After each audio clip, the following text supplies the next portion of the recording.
जो जमींदारी चला लिए अब जमींदारी नहीं चलेगा। कई लोगों की निगाह बहुत दिनों से टिका है। तानाशाही हिटलर शाही नहीं चलेगी। पूरे वातावरण में भ्रष्टाचार मुक्त बिहार का आंदोलन शुरू होगा। अपराध और भ्रष्टाचार से बिहार त्राहिमाम कर रही है। श्रीमान लालू प्रसाद यादव और माननीय नीतीश कुमार जी, आपने उनके आवास में शपथ लिया था, भूल गए उस शपथ को। जातीय नरसंहार करवाए, जातीय उन्माद पैदा करके समाज को लड़ाने का काम किए। पूरे पटना और बिहार के अंदर जन आंदोलन होगा।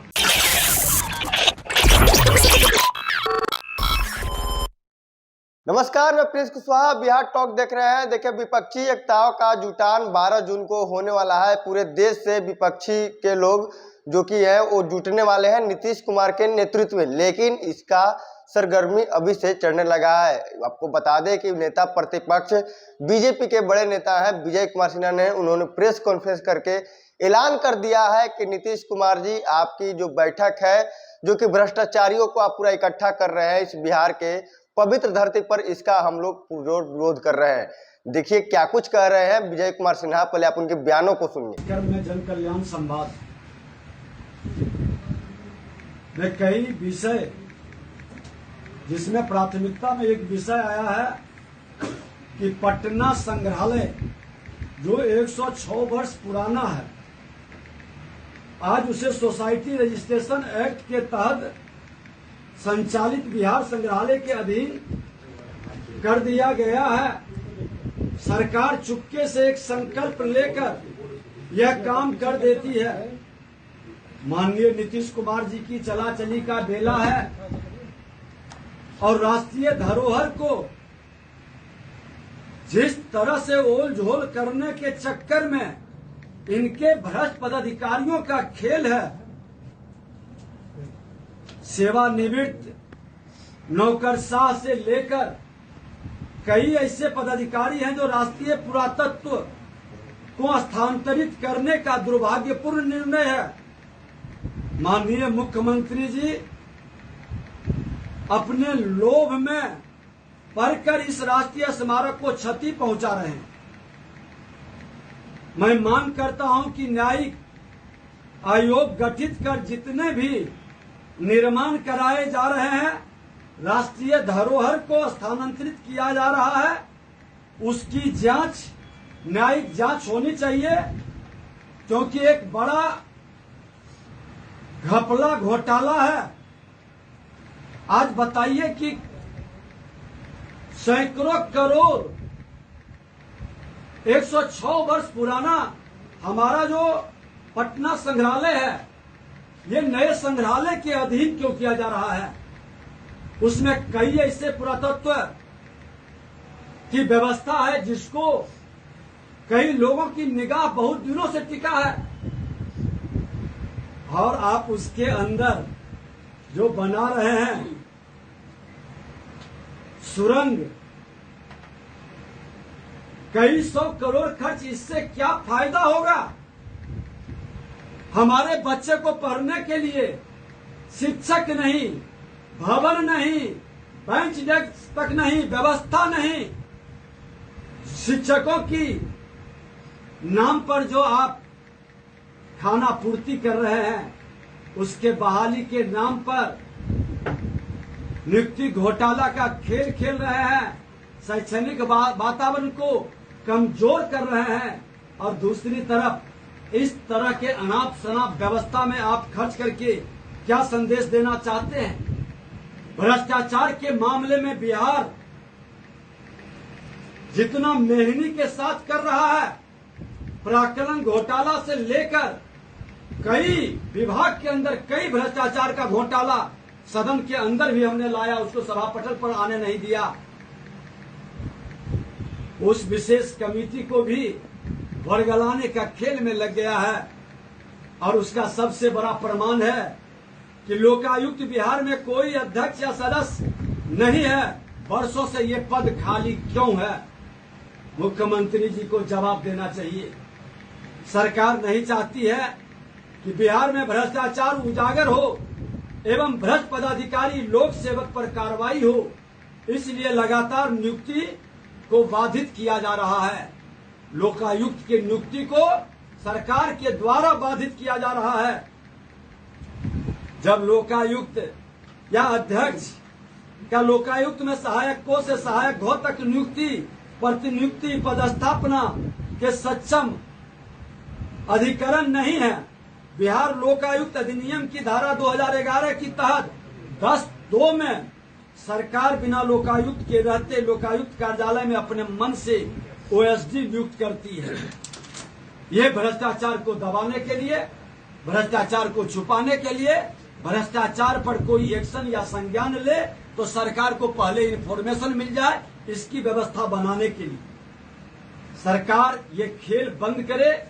भ्रष्टाचार के नाम पर पूरे बिहार को राजनीतिक अस्थिरता और प्रशासनिक अराजकता का शिकार बना रही है। और हद हो गई अब कि 12 जून इसी दिन आपातकाल लगा था। इसी दिन कांग्रेस के एक बड़े लीडर का सदस्यता चली गई थी देश के प्रधानमंत्री इंदिरा गांधी की।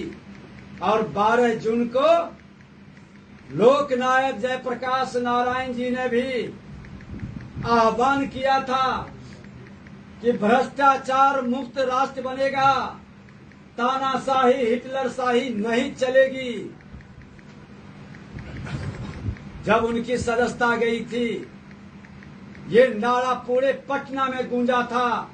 और मैं बता दूं कि 12 तारीख को ये भ्रष्टाचारियों का सर्वदलीय बैठक बुलाना चाहते हैं। तमाम भ्रष्टाचारियों को लोकनायक के पवित्र धरती पर उनकी बैठक का हम लोग विरोध करेंगे। जेपी निवास से लेकर पटना तक पूरे वातावरण में भ्रष्टाचार मुक्त बिहार का आंदोलन शुरू होगा। इस धरती को इन भ्रष्टाचारियों का जो परिवारवाद वंशवाद से अकुत संपत्ति कमाया है और इस बिहार को भ्रष्टाचारियों का चारागाह बनाना चाहता है, ये कतई नहीं होने देंगे। इसके विरोध में आंदोलन शुरू होगा। आंदोलन का स्वरूप आपको बताया जाएगा। अपराध और भ्रष्टाचार से बिहार त्राहिमाम कर रही है, लेकिन ये सरकार बिहार को भ्रष्टाचारियों का चारागाह बनाकर तमाम भ्रष्टाचारियों का शरण स्थली बिहार को बनाना चाहती है।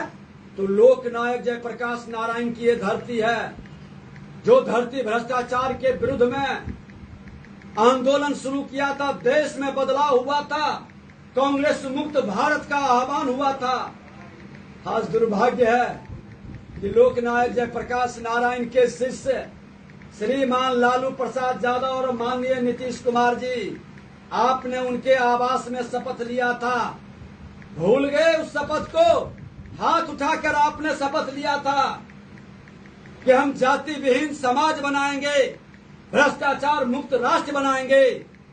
आपने जाति उन्माद पैदा करने के लिए, जातीय जहर के लहर के कहर से जातीय नरसंहार करवाए, जातीय उन्माद पैदा करके समाज को लड़ाने का काम किए और भ्रष्टाचारियों के गोद में बैठकर उस कांग्रेस को लगभग 50 वर्ष अर्धशतक के बाद फिर से भ्रष्टाचार युक्त भारत बनाने का आपका संकल्प पूरा नहीं होने देगा। भारतीय जनता पार्टी लोकनायक जयप्रकाश नारायण के उस अधूरे सपने को बिहार की धरती से नए शंखनाद के साथ शुरू करेगा और आपसे बड़े भाई छोटे भाई भ्रष्टाचारियों का कांग्रेस की गोद में जो बैठे हैं उनसे मुक्ति का बिहार से शुरुआत होगी और ये आह्वान पूरे देश तक चलेगी। इनके इस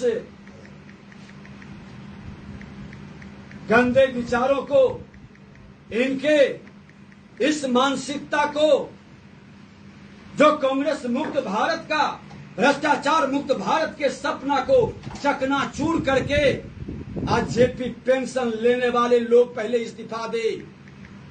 राजद जदयू के जो भी लोग उस दल के अंदर हैं, उनके नेता हैं, मुझे तो जहां तक कुछ लोग बताया है कि श्रीमान लालू प्रसाद यादव और नीतीश कुमार और ललन बाबू जैसे लोग भी या और कौन कौन लोग हैं स्पष्ट करे कि हम कांग्रेस के गोद में बैठ गए, कांग्रेस के साथ गलबहियां कर लिए, भ्रष्टाचार से समझौता कर लिए।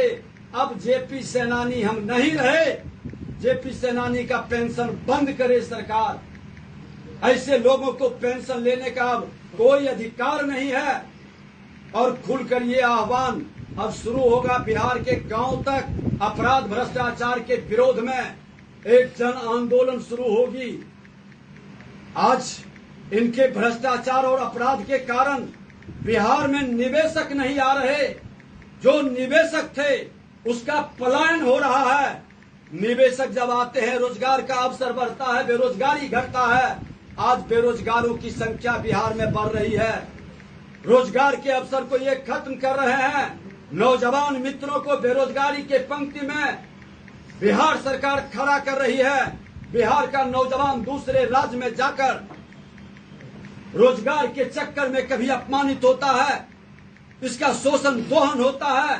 सरकार की ठोस नीति नहीं रहने के कारण बिहारियों को सम्मान के साथ अपने रोजगार और स्वरोजगार की ओर कदम बढ़ाने का अवसर नहीं मिल पा रहा है। इसलिए इनको बेरोजगारी के मामले में भ्रष्टाचार और अपराध को लेकर के बिहार के अंदर एक बड़ा जन आंदोलन शुरू होगा। 11 तारीख और 12 तारीख को पटना के अंदर खुल करके इन भ्रष्टाचारियों के विरोध में पूरे पटना और बिहार के अंदर जन आंदोलन होगा। ये 12 वाला कार्यक्रम बता दी, 12 को जो भुगतान होगा तमाम विपक्षी एकता को लेकर, उस दिन बीजेपी क्या करेगी? बीजेपी की विरोध प्रदर्शन करेगी, क्या करेगी हम लोग?